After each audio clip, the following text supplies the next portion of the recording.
قدر ورزق، قصة صابرة تحت المطر. كانت فاطمة زوجة صالحة، مرت 10 سنوات على زواجها من يوسف دون أن يمن الله عليهما بطفل.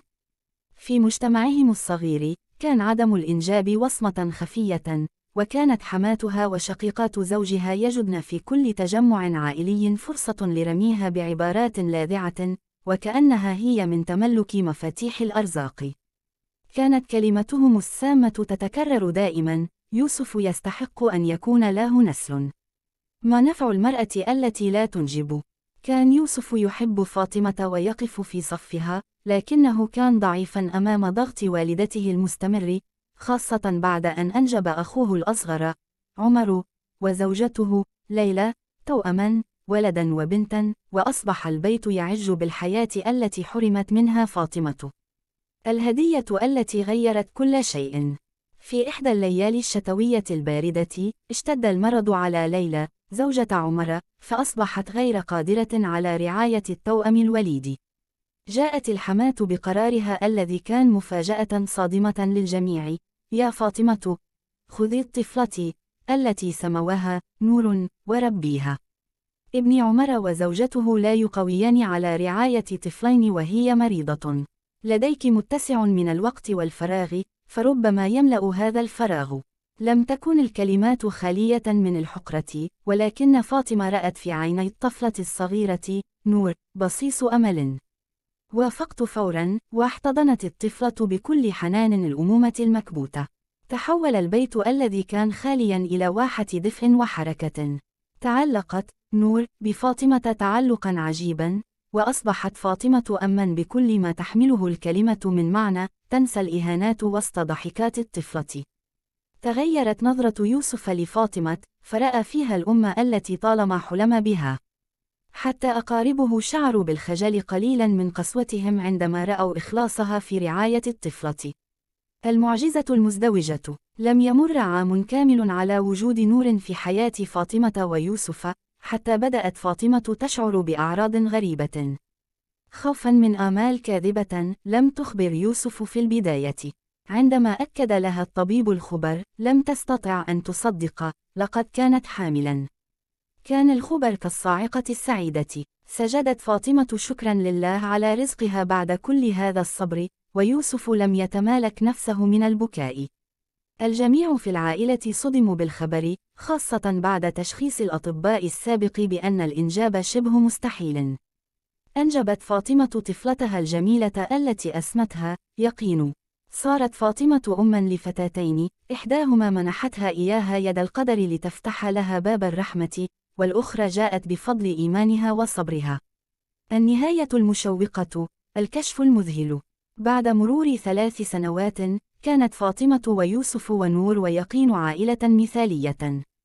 لكن القلق بدأ يساور ليلى وعمر، الأبوان البيولوجيان لنور، حول مصير ابنتهما نور.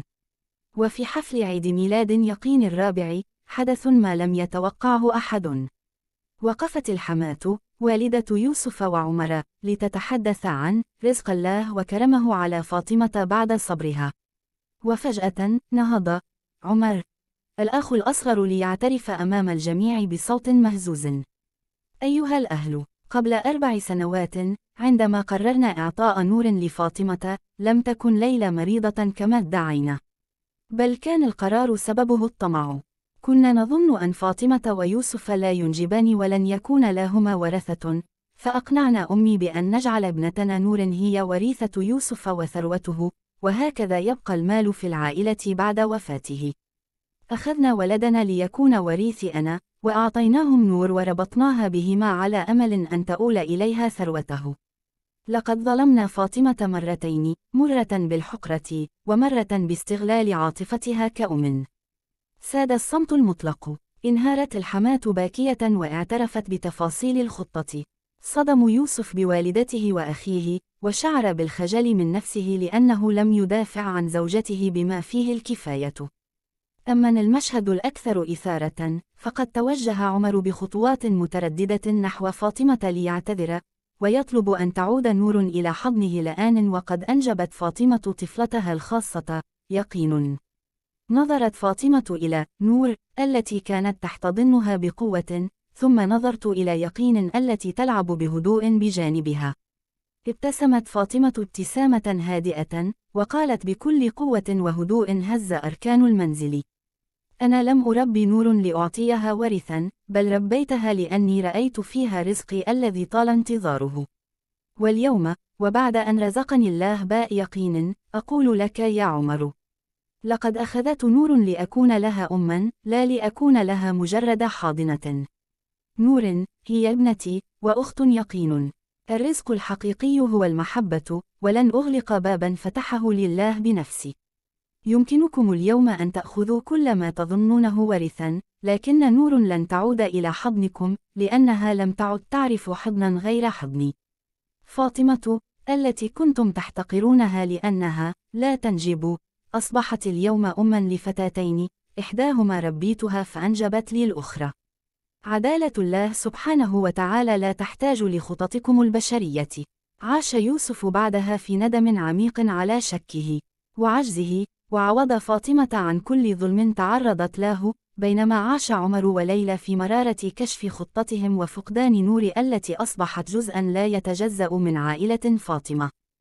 أدرك الجميع أن الأرزاق لا تحسب بالمنطق البشري، بل بصدق النوايا وعظمة الصبر.